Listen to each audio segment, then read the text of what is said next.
Muito obrigado, deputado Fernando Pacheco. Vamos passar agora a palavra para a declaração de voto.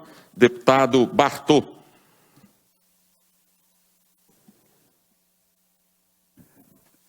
Obrigado, presidente. Vim fazer a declaração de voto também, porque eu vi que a discussão que teve após o meu encaminhamento foram para questões que não era onde que eu queria encaminhar. Então, eu vou trazer aqui à luz do que é um projeto de calamidade pública, o que ele permite, tá? Ficam suspensas as contagens de prazos de disposição do que se trata no artigo 23 e 31, que se tratam de despesas de limites, despesas pessoais e dívida consolidadas. O Poder Executivo fica dispensado de atingir resultados da meta fiscal e de limitar empenhos. O Poder Executivo fica dispensado de utilizar os recursos vinculados a determinadas finalidades. O Poder Executivo poderá captar recursos a título de antecipação de receita de tributo à contribuição cujo fato gerador ainda não tenha ocorrido. Poderá, nos últimos 8 meses de mandato, contrair obrigações de despesas que serem pagas no exercício seguinte sem disponibilidade suficiente de caixa. Poderá conceder ou ampliar incentivo a benefícios tributários no qual decorre renúncia de receita e aumento de despesas a respeito do estado do impacto de orçamento. Essa que eu concordo, tá? Apesar de impactar o orçamento. Poderá descumprir a despesa considerada de caráter continuado, que é uma despesa obrigatória. Despesa continuada é aquela cuja obrigação de execução seja superior a 2 exercícios. Ou seja, a questão aqui é que realmente o executivo, independente dele se é governo, se é prefeitura, fica com muito mais facilidade de lidar com o seu orçamento.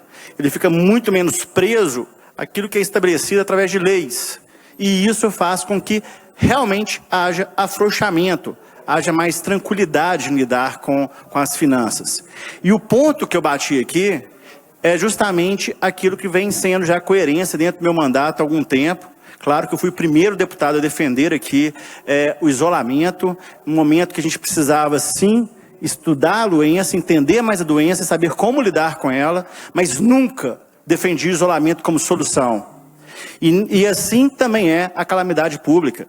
Sim, votei a favor ao governo para a gente ter a calamidade pública no primeiro momento. Já está se passando quase 1 ano da calamidade pública e a gente vê que ainda continua com essa calamidade pública, assim como alguns lugares continuam com a política de isolamento. Então aqui é para enfatizar ainda mais que a vida precisa voltar ao normal, dentro do possível. Mas precisa, não é uma doença que é pequenininha, não é uma gripezinha, não é uma coisa à toa, matou milhares de pessoas, e aqui meu sentimento é todo mundo que perdeu familiar. Minha mãe hoje está no hospital por conta de Covid. Então, a gente sabe que não é uma doença pequena, não é uma bobeira, mas a gente precisa voltar à vida normal. A gente precisa olhar para várias pessoas que estão perdendo seu ganha-pão, que estão cadeias de economia que estão sendo destruídas, assim como também descontrole nas contas públicas, que ficarão para as próximas gerações o custo disso. E a gente sabe muito bem que economia também custa vida. Então, aqui eu venho só deixar claro que é o momento da gente começar a voltar para a normalidade dentro do possível. E todo o tempo que a gente vai completar 1 ano agora, em 18 de março novamente, 17 de março, 3 de março, não sei bem a data, mas vai completar 1 ano já. Mas o tempo já foi dado para todo mundo achar soluções que deveriam ser achadas. A falta de entendimento, inclusive até vejo isso muita responsabilidade do próprio povo nosso, que não sabe levar as discussões, não sabe pautar as discussões que os políticos têm que ter para poder achar essas soluções, mas o tempo de se organizar já passou. Então eu entendo sim que o governo, bem como todas as prefeituras, podem conseguir administrar o poder executivo sem essas premissas aqui que eu acabei de ler e que deixam bem à vontade o executivo para poder fazer gastos que não estão previstos. Então, é mais nesse sentido, ok? Muito obrigado, presidente. Obrigado a todos.